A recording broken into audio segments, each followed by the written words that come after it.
All right, this one comes from Jeremy. Does God still create calamity today in the context of Isaiah 45:7? Sure. I have no reason to think that that's not the case because God uses certain means to certain ends. Now, that particular passage, unfortunately, is translated differently in different translations, and sometimes it says God creates evil. But the New American Standard says calamity, and I think that's the point. When you read the larger context, it's the calamity that God brings in judgment on others that subjectively they understand as evil to them, but it's not morally evil. It's only as evil as an electric chair is to a criminal who's being executed. Oh, that thing's bad, yeah. Well, or those that go to hell. Hell is bad subjectively to them because of what they experience, but it's morally good place. And when God brings the kind of calamity that's described in this passage, he is bringing appropriate judgment on people and on nations. Now, I have no reason to believe that this was like Old Testament. Now, New Testament, that doesn't happen because obviously the book of Revelation identifies events that are still future, and those entail God bringing that kind of calamity on nations, on whole massive groups of people. Romans 1, giving people over to their... There would be an individual example, he gave them over. Now, that could be a group of people, it could be individual people, whatever, he gives them over. So we have those examples in the New Testament.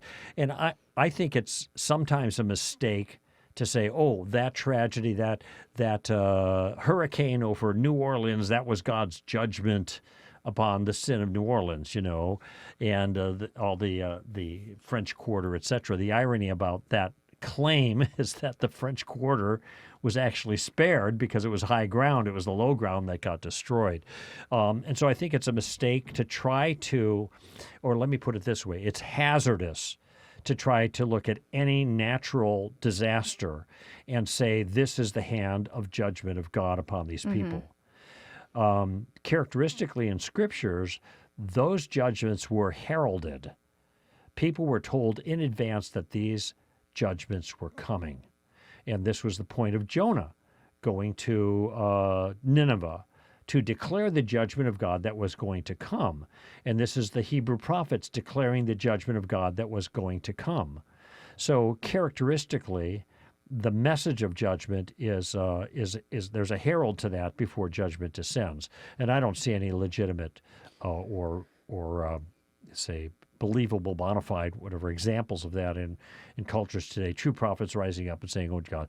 There are people who have risen up and called judgment on America, and this is going to happen to this date. And I just ignore those because the date passes and nothing happens, And one just passed recently. I'm not sure which date that was, but something was supposed to happen in some significant date. And there were Christians who were making claims about that, but nothing, of course, took place. So I think it's hazardous to identify any particular thing as a judgment of God. However, I have no reason to believe that God has stopped doing that, and he certainly will, it seems, in the future do that, Book of Revelation. So that's still an open possibility. One reason why we can't declare this is a judgment on so-and-so is because sometimes calamities come not for the sake of judgment. And Job is a perfect example of that. God brought calamity on Job, not for the sake of judgment, but for other reasons. He was revealing Job's love for God, revealing that his love didn't depend on what God was giving him.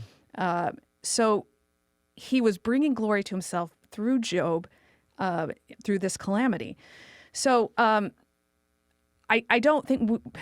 In fact, actually, there was a verse I saw just yesterday. I was reading in Job, and I wrote it down here because it kind of speaks to this. He's talking about, here's what it says. Also with moisture he loads the thick cloud. He disperses the cloud of his lightning. It changes direction, turning around by his guidance, that it may do whatever he commands on the face of the inhabited earth. Whether for correction or for his world or for loving kindness, he causes it to happen. So here we've got a storm. Sometimes it's for correction. Sometimes it's for his world. Sometimes it's for his loving kindness. And we can't always tell what God is doing in any one situation. But the point that Isaiah is making is that he's sovereign over it all. Right. And that's why he uses these opposites. He says light and darkness, well-being and calamity. Job in this case, right? No, in the text of Isaiah 45. Oh, I see. Okay. Yeah, he talks about how he creates, or he gives, he's I creator see, of the light and calamity darkness, verse. Right, calamity. right, and right.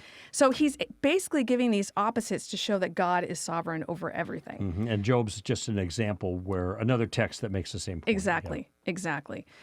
So, yes, God does still create calamity today. And he could use the calamity for judgment. He could use it to accomplish a different good in Exactly. people's lives. Right. Exactly.